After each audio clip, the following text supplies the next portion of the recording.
¿Tendremos cómo vivirla con dignidad la mayor parte de los hondureños? ¿Estamos en este momento haciendo ahorros para tener una digna jubilación los hondureños? ¿Verá usted que no? Entonces, eso que hoy nos ha dicho el presidente me parece trascendental. Un pacto para Honduras, un pacto que comenzó justamente a planificarse el primer día de gobierno, pero que luego ha sufrido como un congelamiento, como que lo dejamos ahí relegado sin priorizarlo. Y en este 1 de septiembre vale la pena hacer trascender esta nueva promesa del gobernante hondureño. Mis invitados esta mañana, la doctora Olga Joya, directora del Centro de Arte y Cultura de la Universidad Nacional Autónoma de Honduras, a quien le agradezco su presencia aquí en Frente a Frente. Solo la miré, doctora, le digo, ¿no siente usted que nuestra identidad se ha debilitado en los últimos tiempos, en las últimas décadas? ¿No percibe que cantamos el himno con menos fervor?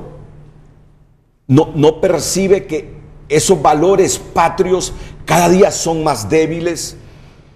¿Que esa identidad nacional cada día se deteriora? Y yo me fui por los titulares de los periódicos. Si acaso usted le da vergüenza a la patria o el hecho de la nacionalidad hondureña no le causa satisfacción, aunque haya nacido aquí, por titulares de corrupción, le pregunto yo a la doctora Joya y ella lo va a certificar, ¿qué culpa tienen nuestras conductas? ¿Qué culpa tiene nuestro comportamiento con la identidad nacional? Muy buenos días, Renato, buenos días a toda la teleaudiencia. Me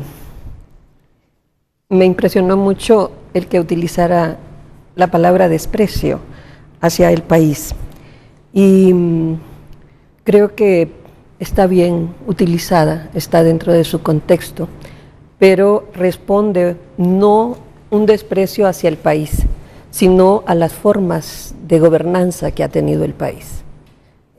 La ciudadanía está respondiendo a una historia de arbitrariedades, de actos de corrupción, de desigualdades, y eso tiene un peso muy fuerte sobre el país. El tema de la identidad es un tema que tiene que ser visto desde dos ángulos. Por un lado, hay que verlo desde el ángulo del poder, ¿verdad? Porque son las clases dominantes las que construyen los procesos identitarios desde el poder, y en ese sentido habría que analizar despacio quiénes fueron incluidos en ese espacio de la identidad y quiénes no.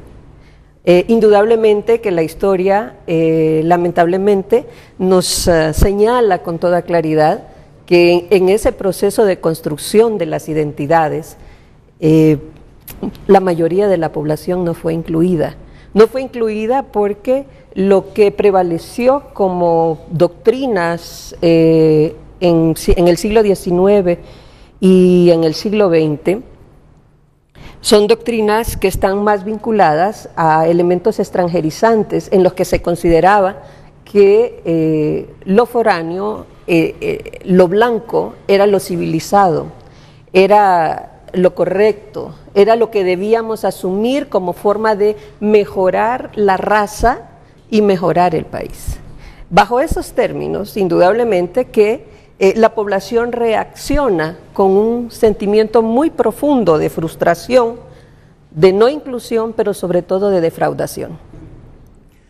Sin duda que el Estado nuestro y la misma historia que ya escuchábamos, que tuvo elementos importantes que pudo haber consolidado la identidad, como el mestizaje temprano, el sincretismo religioso, estos temas que parecían como elementos importantes de generación de identidad no fueron aprovechados a través del tiempo.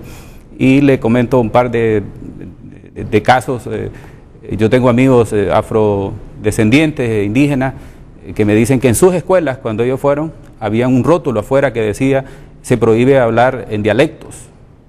Y hemos tardado años, por ejemplo, para tener el ILA Garífuna, que es el diccionario Garífuna, y hace pocos meses se entregó ya a la Secretaría el diccionario español y las lenguas indígenas.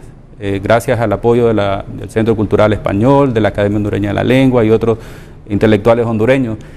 Significa que 193 años después de existencia como país y más de 5 siglos después de la llegada de los españoles, es a este año que tenemos una herramienta de comunicación o de la búsqueda de sinónimos o el diccionario de los pueblos indígenas. Y es hasta el año pasado, en La Mosquitia, donde tenemos la primera experiencia de tener la educación intercultural bilingüe directa, desde preescolar a primer grado. 22 centros educativos que inician la preescolar y el primer grado en Misquito y entran al bilingüismo hacia español en el segundo grado. Es la única experiencia que tenemos después de haber recorrido todos estos tiempos, que son señales importantes, debe masificarse hacia otras poblaciones, o escuchar nuestro himno nacional en lengua garífona, en lengua misquita, en el resto de nuestras lenguas criollas.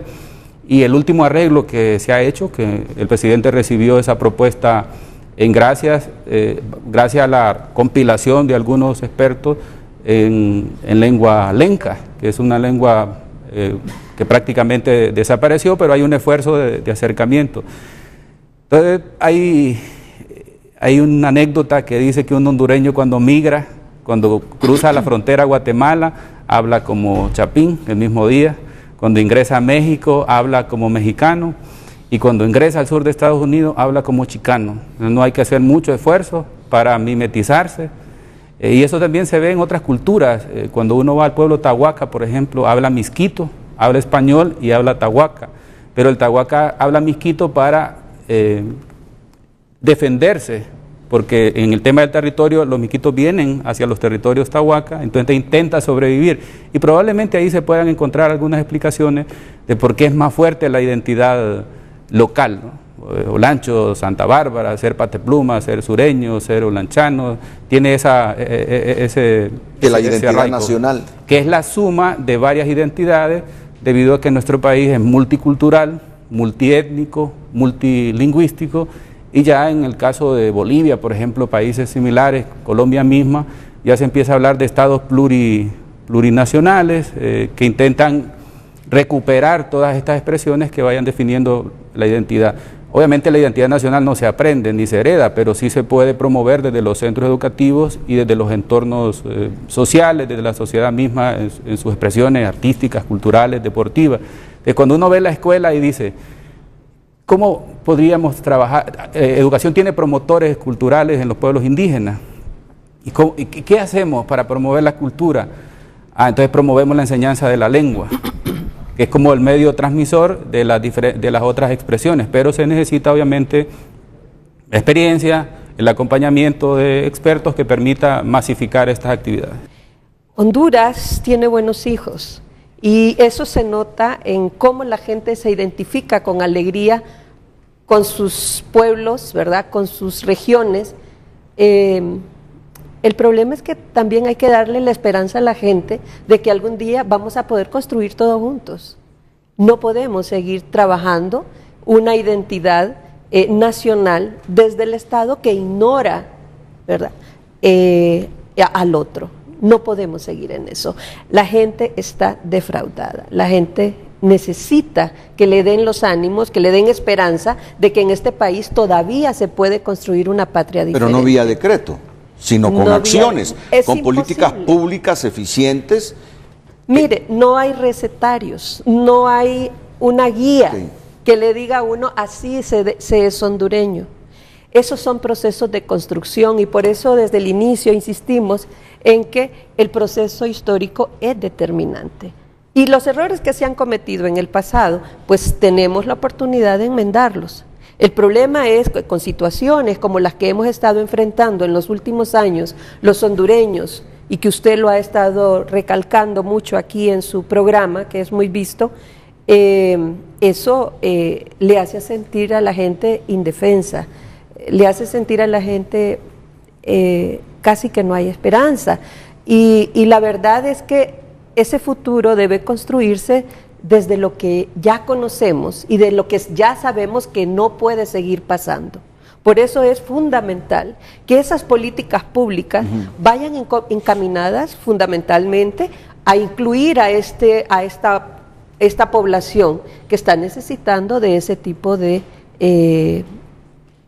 respaldo, ese tipo de ánimo. Ok, estoy claro entonces que usted mantiene la idea que los factores históricos son determinantes en la pobre identidad que tenemos hoy, pero que además no es que el hondureño rechace al país donde nació, sino los comportamientos. ¿Los comportamientos de quién o de quiénes?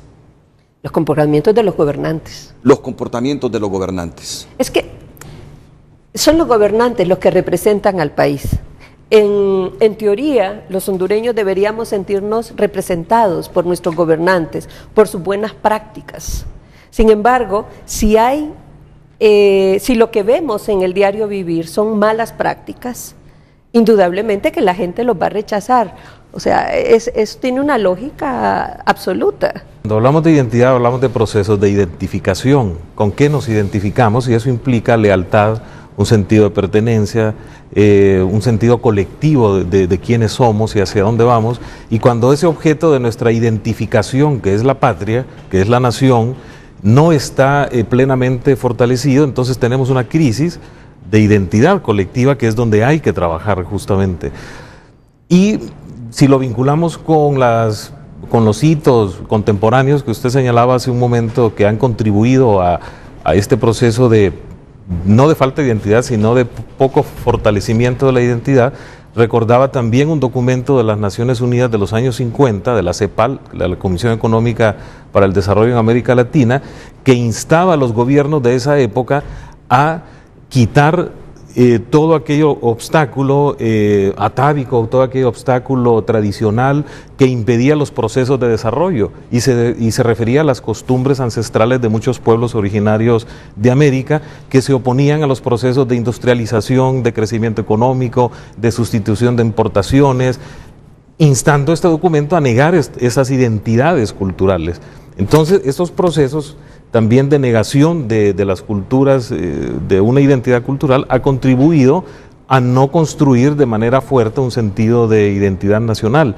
Y podemos hablar de identidad nacional únicamente cuando asumimos un proyecto colectivo de nación en donde las múltiples identidades culturales están presentes y se consideran, al igual que las culturas urbanas o las subculturas.